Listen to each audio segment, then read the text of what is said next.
안녕하세요. 즐거운 부동산 재미래입니다.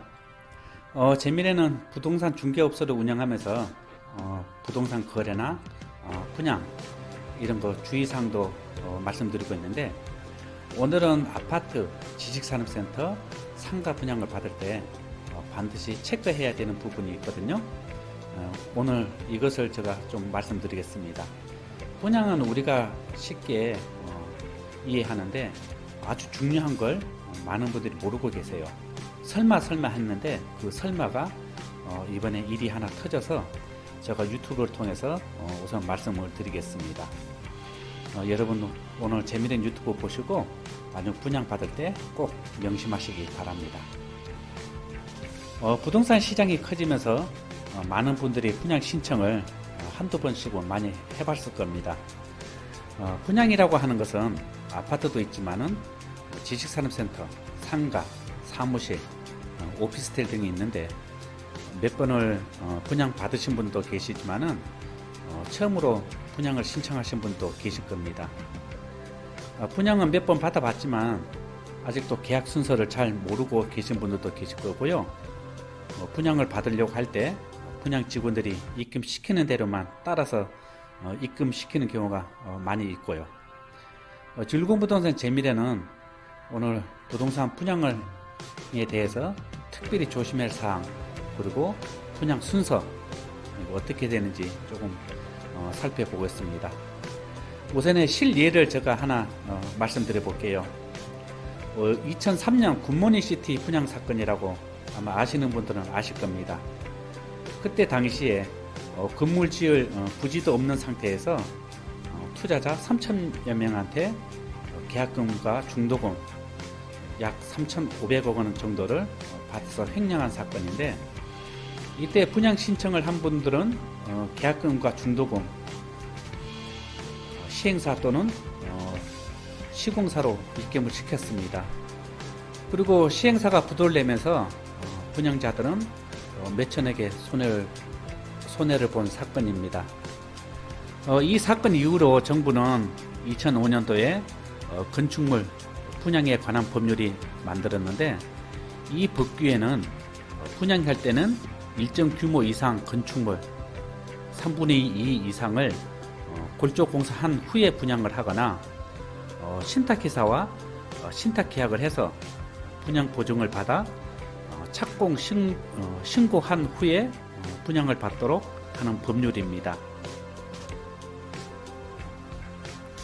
이 법규를 조금 더 자세하게 설명드리면은, 아파트, 지식산업센터, 상가, 오피스텔을 분양할 때는 골조공사를 3분의 2 이상 지어야 분양을 할 수 있습니다. 골조공사를 안 하고 막 분양 많이 하잖아요. 그럼 어떻게 해야 되냐? 골조공사를 하지 않고 바로 분양을 하려면은 반드시 신탁회사와 신탁계약을 한 후에 분양을 하도록 되어 있습니다. 신탁회사라고 하면은 신탁은행을 말할 수 있는데, 최근에 부동산을 분양하는 계좌들을 보면은 모두 신탁계좌입니다.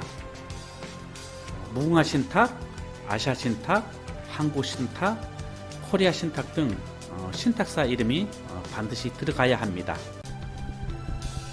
즉 굿모닝시티 사건 이후에 분양은 시행사와 시공사 두 군데만 있었는데, 굿모닝시티 사건 이후 2005년 건축물 분양에 관한 법률 이것이 만들어지면서 신탁사가 들어가게 되어 있습니다.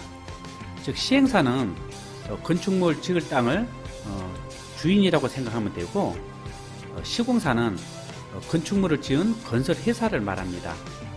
신탁사는 보증을 서는 회사라고 생각하시면 됩니다. 시행사나 시공사 공사 도중에 부도날 수 있습니다.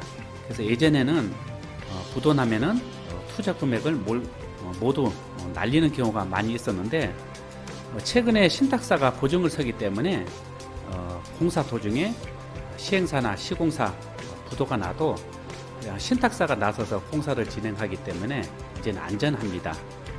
그래서 지금 분양권을 하나라도 가지고 계신 분들은 분양계약서에 보시면은 시행사, 공공산업주식회사, 시공사, 공공건설, 신탁사, 공공신탁 이렇게 되어 있을 겁니다. 분양할 때 입금도 반드시 신탁사로 입금을 해야 합니다. 여러분들 분양을 받을 때 반드시 신탁사로 입금하는 거 잊지 마시고요. 그러면은 신탁사로 입금하지 않으면은 바로 시행사로 입금시킨다. 그러면은 어떻게 되냐? 시행사나 시공사가 부도가 났을 때 투자금을 날릴 수 있습니다. 며칠 전에 서울에 지식사업센터를 하나 분양을 했는데 신탁사가 없이 시행사, 시공사만으로 분양 직원들이 적극적으로 홍보해가지고 여기로 많이 입금을 시켰습니다. 시행사로.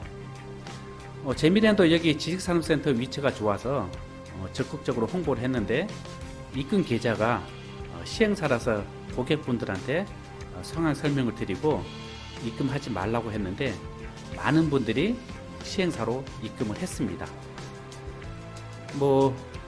건축물 분양에 관한 법률을 모르는 아마 분양 직원들이 고객들한테 시행사 계좌로 입금을 시키라고 했겠죠. 많은 분들이 시행사 계좌로 입금을 시켰는데 그 와중에 똑똑한 분이 계셨는가 봅니다. 구청에 민원을 넣어서 구청에서 다시 모두 환불하라는 그런 해프닝이 발생했습니다. 이분이 조금 빨리 이렇게 구청에 민원을 넣어서 모두 환불을 받았지만은 만약에 이게 공사가 진행됐거나 그 다음에 시행사가 부도났다면은 시행사로 입금시키신 분들은 모두 계약금을 날릴 뻔한 겁니다.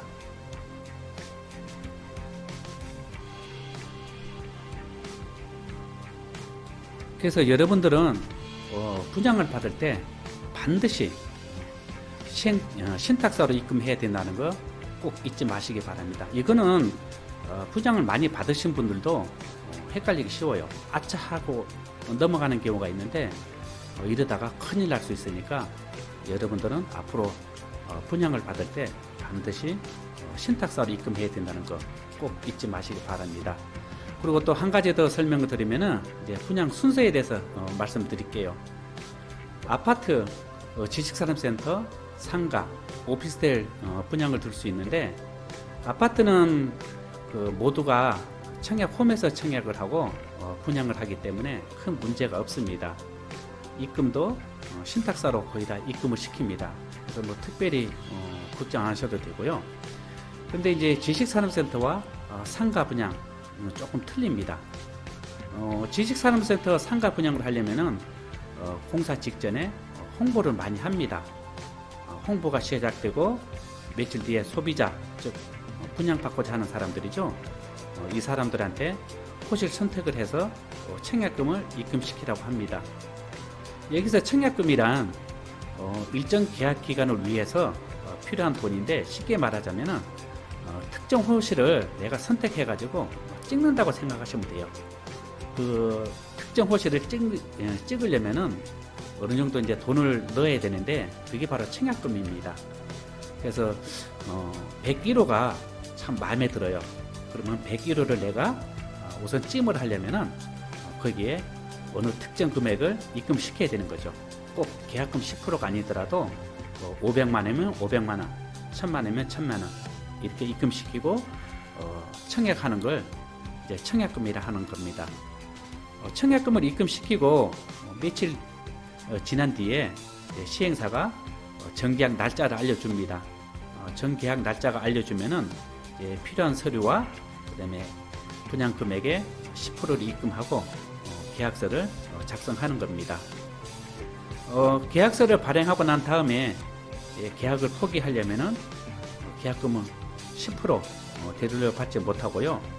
반대로 이제 시행사가 계약을 파기하려고 하면은 계약금 2배를 되돌려 줘야 합니다. 바로 이렇게 이제 분양이 순서가 진행이 되는데 또 많은 분들이 청약금에 대해서 잘 모르시는 분들이 계시더라고요. 그래서 청약금은 그냥 쉽게 표현을 해서 내가 어느 특정 호실을 찍기 위한 찜을 하기 위한 그런 특정 금액이라고 생각하시면 됩니다. 그래서 청약금하고 계약금은 틀리기 때문에 여러분들이 이제 다음에 분양 신청을 할 때는 청약금은 뭐고 분양 계약금은 뭐다. 이거는 꼭 알고 분양을 신청하시기 바랍니다. 그리고 또 앞으로도 많이 지나다 보면은 분양을 많이 하게 되는 그런 기회가 있을 겁니다. 그래서 청약금이 뭐고 그다음에 계약금이 뭐고 이거는 반드시 알고 분양 직원들 이런 분들하고 상담하시기 바랍니다. 뭐 청약금도 모르고 계약금도 모르고 무조건 돈만 넣으면 된다 이런 생각하지 마시고요. 계약금은 반드시 신탁사로 입금시키고 청약금은 어느 특정 금액을 찜을 하기 위한 일정 금액이다. 그 다음에 계약은 정식적으로 하기 위해서는 10%에 관한 금액을 반드시 입금시켜야 된다. 이거 꼭 잊지 마시고요. 나중 분양 받을 때 꼭 상기하시기 바랍니다. 신경 안 쓰면은 그냥 또 시행사로 입금시키는 경우가 좀 발생할 수 있으니까 여러분들 참고하시고요. 재미있는 유튜브 오늘은 분양 그 다음에 분양 순서 여기에 대해서 말씀드렸고요. 자세한 거는 제 핸드폰으로 연락 주세요. 010-8737-3669 언제든지 상담해 드릴 테니까 전화 주시고요. 그럼 구독하기 누르면서 재미있는 유튜브 여기서 마치겠습니다. 감사합니다.